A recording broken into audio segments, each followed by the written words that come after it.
Professor Raju, thank you so much for joining us today. Thank you, Mukul. Thanks for inviting me. So, we're going to talk today about multinationals in rural India. And I wonder if we could start by just talking about which ones do you think have been most successful and why? I think we have several more recent examples, LG, Nokia. But I think to look at it from a historical perspective, the ones really successful for many, many years have been companies like Colgate, Hindustan Unilever, Philips. I think all these companies invested right from the beginning in rural India, saw the value of the market, developed products that were useful for the rural market, went into the rural markets with their distribution systems, and really were very successful. In fact, the rural market always provided them with a nice buffer that they could bank on, and a significant part of their sales came from the rural markets. And these companies have been in rural markets for over 50 years now. It's becoming more fashionable to talk about it these days, but these people have been doing it for years. I think, I know you talked about MNCs, but I would consider some Indian companies to be also MNCs who have done very well in the rural market. They are MNCs in their own right. Mm-hmm. So, for example? For example, a company like Hero Honda has over 50% share of the motorcycle market in India, and nearly 40% of their sales come from the rural market. And then you have Godrej, has historically been very strong in the rural markets. And of course, we don't think of ITC as a multinational today, but at one point in time it was a multinational. It's now an Indian company, but has a very strong presence in rural markets and has done wonders there. What about the flip side of the equation? If you were to look at multinationals that have tried to enter the rural market but have failed, any examples of that sort? I wouldn't say fail, but I think they had sort of weak starts, let me put it that way. And some of them then probably decided not to pursue that any further. I think Kellogg had a somewhat of a, I would say a very weak start in the rural market. P&G never sort of really went into the rural markets. This may be sort of hard to accept, but many of the, other than Colgate, many of the US multinationals have not done as well in rural markets in India, whereas all the successful examples, at least most of them, come from the European multinationals. So you're looking at the old ITC, the old Unilever. I think Colgate has been successful. Philips was very successful, again, another European multinational. Of all the US multinationals, I think the name that comes to mind is Colgate, having done very well. So let's drill a little into detail on that. Are there reasons why Colgate did well, and what were some of the reasons why the other US multinationals didn't do well, and what can be learned from their experience? I think the first thing is the rural market requires investments. It is not a dumping ground for things that you couldn't sell elsewhere. If you think of this as, look, I have some products, let me go take it there, this is a marginal market, I'll take advantage of it, that does not work. I think the classic principles of marketing apply just as well there. Try to make what you can sell there rather than just sell what you already make. That doesn't work. I think another mistake people sort of make is they kind of try to equate price consciousness to value consciousness, which I think is a very important distinction. Rural market is not price conscious, it's much more value conscious. The reason it's more value conscious is, spending $1 for them pinches a lot more than spending $1 for somebody who earns hundreds of thousands of dollars. So in some sense, they can't afford to go wrong in whatever they buy. I think that's an important thing to keep in mind. The other thing to keep in mind is that their frequency of use may be a lot lower than the frequency of use for the same product in urban markets. For some of them, it may be occasional use product as opposed to a regular use product. And I think another factor that people miss is that the rural consumer is buying many things for emotional value. Uh, if you are very rich, you show your wealth by giving away to good causes. And but if you are not, if you are a rural poor, you kind of show that you care for your family by buying a branded soap. So there is an emotional value attached to brands that I think MNCs should recognize and take advantage of that. So could you give any examples of the way in which, say, companies like Colgate have analyzed and understood consumers in rural India to build their success? I think the first thing you have to do is, rather than read the statistics and notes from either some UN organization or a consulting company, actually observe these customers, see what their problems are, see what their challenges are, how they use their products, how they work with these things, what their daily issues are, and how you have to then tailor make your products to meet their needs. So, for example, let's say a soap. We might have one soap for bathing and one for something else and one for something else. But if you're going to buy one soap, you probably want a multi-purpose soap. And that multi-purpose soap will be used for bathing, will be used for bathing children as well as adults, but also recognize that the environment may not be as clean, so it has some properties that should satisfy those needs. So you have a single multi-purpose soap, but it's one soap, and you recognize that.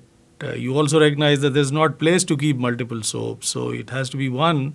So you build to that need. You recognize that people carry a cell phone and use it at night when there's no power. Maybe there has to be a flashlight with the phone. All right, so you are observing people's behavior. You see what they want, what they don't want, and then build to it. I think it helps. So I would urge all companies to actually, rather than reading books and statistics, go visit and see what people do, how they live their lives, and what their challenges are, or have people in their companies go do that. I think it's a very useful learning experience. Yeah, that's exactly right. How do you suggest multinationals identify new business opportunities in rural India? I think what I said would help is, observe behavior, but also recognize that I think not all rural people are the same. There are very rich people in rural areas who live the same lives as people live in New York, but there are also very poor people. There's more heterogeneity. But also recognize that, to understand the consumer, rural is not really where you live, but it's more of a mindset. And it's the way of thinking, it's the way of approaching problems. So many have argued that there are as many rural people in cities as there are in rural areas. That's very fascinating. So what's the difference between the urban and the rural mindset? Well, I think a rural mindset would be one that is a little bit more appreciative as well as fearing of nature. Right? So a lot of rural life in India still depends on rain. So you respect it as well as fear it. You love water, but you fear it too because there are floods. There is a little bit more spirituality in rural India. There is a little bit more concern for family. So the fraction on education is still very high. How much people are willing to spend on that. So I think I would argue rural is more, maybe we could say it's more of a mindset rather than just where you live. And if we sort of recognize that, there will be similar people in urban areas too. And some urban mindset exists in rural India. Right. Well, obviously, not recognizing this distinction would be a major barrier for multinationals trying to enter rural India. And I wonder what you would say are some of the principal barriers that multinationals should expect to face, and how can they overcome them? I think the first barrier is the appropriate product design. I think we should be willing to design products to meet people's needs. If we don't do that, I think it's not going to work. The second thing you have to recognize is the distribution system. The distribution systems in rural India are different than distribution systems that exist in urban India now. Rural India, the distribution outlets are smaller. That's good news as well as bad news. The bad news is, they won't carry too many things. But the good news is, if you are the one, they'll carry you. So in some sense, we always, as marketing professionals, study the relationship between market share and distribution share. And if you look at the large outlets in the westernized world, pretty much your distribution share is proportional to your market share. So, if you have 50% share of the market, the person gives you 50% shelf space. If you have 20% share, you get 20%. If you want more than 20%, you pay for it. In rural areas, the person who has the highest market share gets 100% distribution share. Because think of a person who's traveling on a bicycle, going to a village, carrying a soap to sell. They're going to carry one brand of soap. And which is the one that they're going to carry? They're going to carry the one that is the most popular brand. But once you capture that, it's yours. So you create a barrier to entry, but to invest in that, so you invest in your brand, try to build market share or popularity so that they carry your brand.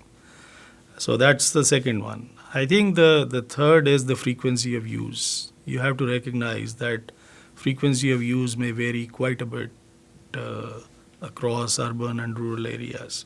Some products that are regularly used are infrequently used. So one might argue one strategy that some companies have adopted is to go to smaller sizes.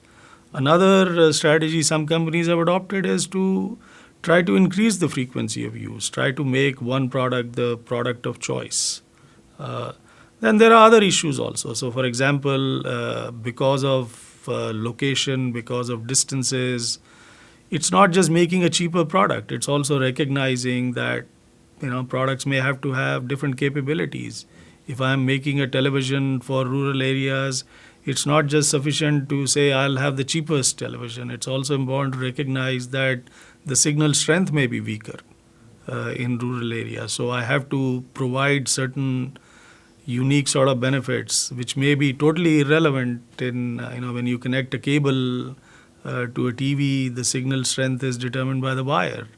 Whereas if you are in a faraway location, it's mostly through the air, and you need to recognize that. So at a lower price and yet a higher, not necessarily certain features could be taken out, but that one feature has to be clearly managed, because if you don't see the picture, you're not going to like it.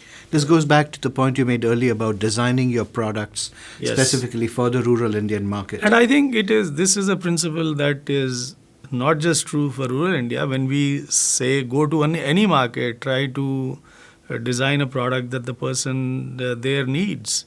So, but the same principle applies. But I think what happens is it's often forgotten there, and what is remembered is these people can't pay enough, so let's just give them cheap products. In fact, this is a part of the mindset. If a person who's value conscious is given the cheapest product, they says, look, this is just for you, they will not buy that, because in some sense it's a show of disrespect.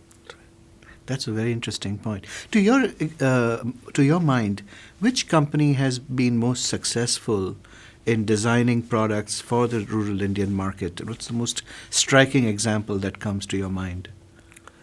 I think I would, of the multinationals, I would probably put Unilever at the forefront amongst companies that have been there a long time.